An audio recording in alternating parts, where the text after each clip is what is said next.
జనరల్గా జిమ్లో 35 years 40-50 years వాళ్ళు అయితే ముందు జిమ్లో జాయిన్ అయ్యేటప్పుడు ఒక కామన్ క్వశ్చన్ అయితే అడుగుతుంటారు.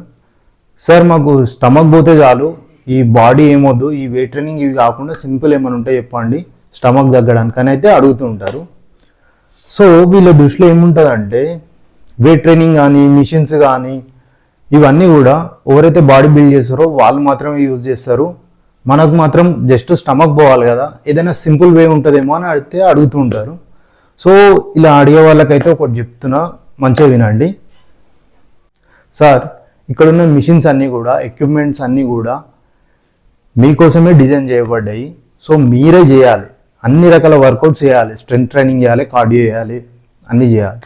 అందరికంటే ఎక్కువ మీకే అవసరం ఎక్కువ ఉంటుంది వెయిట్ ట్రైనింగ్ చేయడం, స్ట్రెంగ్త్ ట్రైనింగ్ చేయడం అనేది.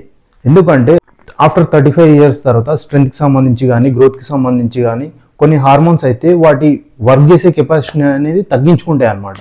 సో మనం వర్కౌట్ చేసి వాటిని అలాగే వర్కింగ్ కెపాసిటీని మెయింటైన్ చేసేలా ఒక 30 ఇయర్స్ అప్పుడు ఎలా వర్క్ చేస్తుందో 50 ఇయర్స్ వరకు కూడా అలానే వర్క్ చేసేలా మనం ఫిజికల్ యాక్టివిటీ చేస్తూ వాటిని మెయింటైన్ చేయొచ్చు అనమాట.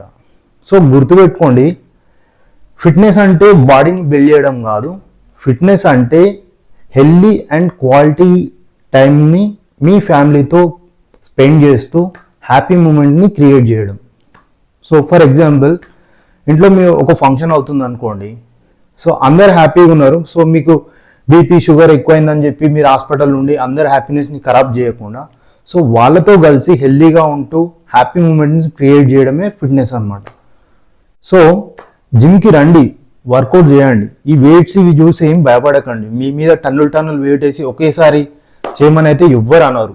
సో అన్ని జిమ్లల్లో మంచి మంచి ఎక్స్పర్ట్ ట్రైనర్స్ ఉన్నారు, ఒక మంచి ట్రైనర్ని హైర్ చేసుకోండి.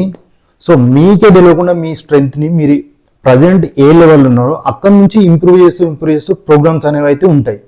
సో మీరు భయపడాల్సిన అవసరం లేదు.